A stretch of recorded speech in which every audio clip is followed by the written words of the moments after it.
Ce sera le cas. Nous pouvons passer aux stratégies macro-régionales et je commencerai par donner la parole au rapporteur, Monsieur Alfonsi. Je vous en prie. Monsieur le Président, il y a eu donc la stratégie macro-régionale qui s'est mise en place au moment de la mer Baltique et qui a été validée en 2009 et pour laquelle la Commission a souligné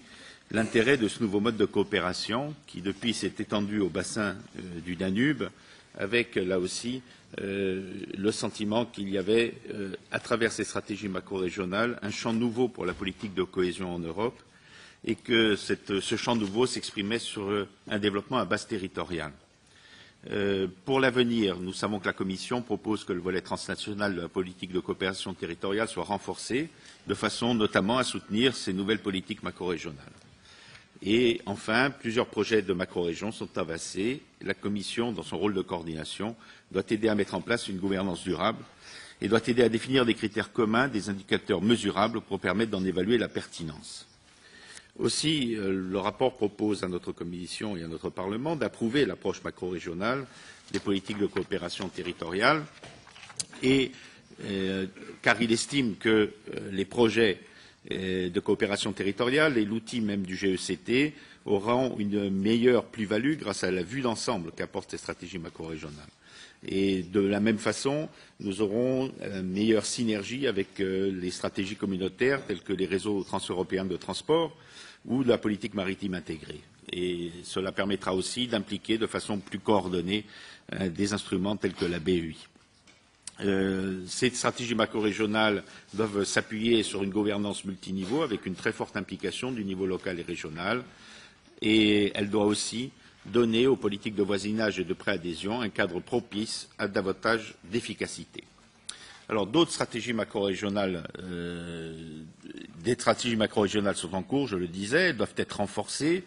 Notamment, vous savez que notre Parlement a voté un crédit d'assistance technique en faveur de la mer Baltique qui s'est révélé extrêmement nécessaire pour que cette stratégie puisse se développer. Et il faut en faire de même pour le Danube, de façon à ce que toutes ces stratégies fassent l'objet d'un même soutien et d'un même suivi régulier et qu'elles aient les moyens financiers adéquats.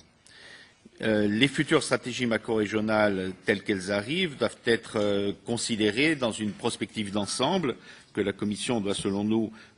initier à travers une carte prévisionnelle des macro-régions européennes et que cette stratégie macro-régionale ne nécessite pas de nouveaux moyens financiers, elle ne nécessite pas de nouvel instrument institutionnel ni de réglementation nouvelle, mais par contre, il est nécessaire de lui apporter une assistance des crédits européens sous forme de crédits d'assistance technique,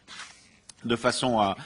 lui permettre de se mettre en place, d'abord dans une phase de préfiguration, puis dans une phase de consolidation.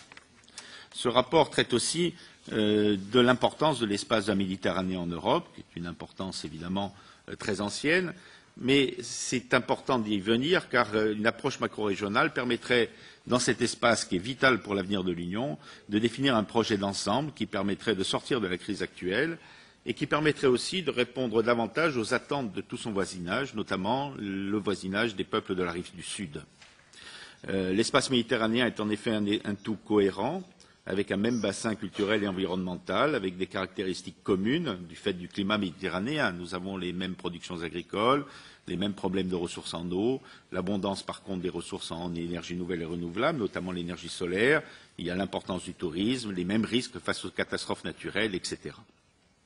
Alors, dans cet espace méditerranéen, et qui est très vaste, puisqu'il s'étend sur près de 4000 km, il y a d'ores et déjà un projet de stratégie macro-régionale qui connaît un très bon avancement, qui est la stratégie macro-régionale adriatico-ionienne, et elle s'inscrit dans une longue pratique de coopération et de solidarité sur un territoire cohérent autour de la mer Adriatique.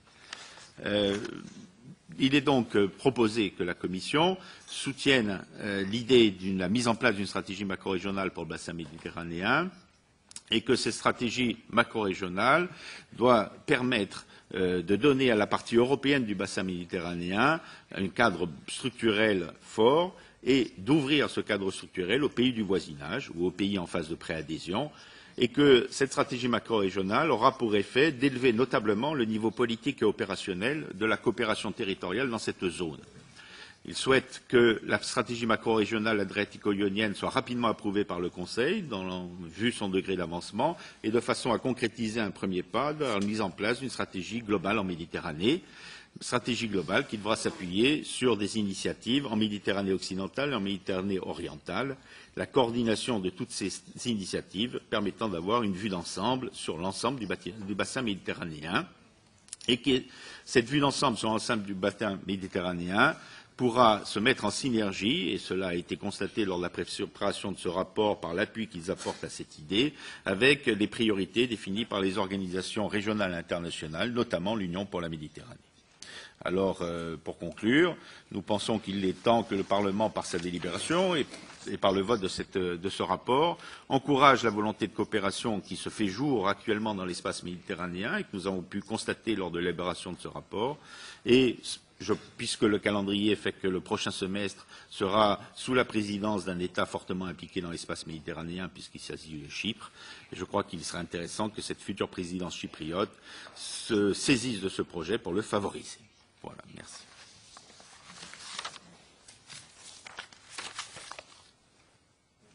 Ja, herzlichen Dank, Herr Alfonsi.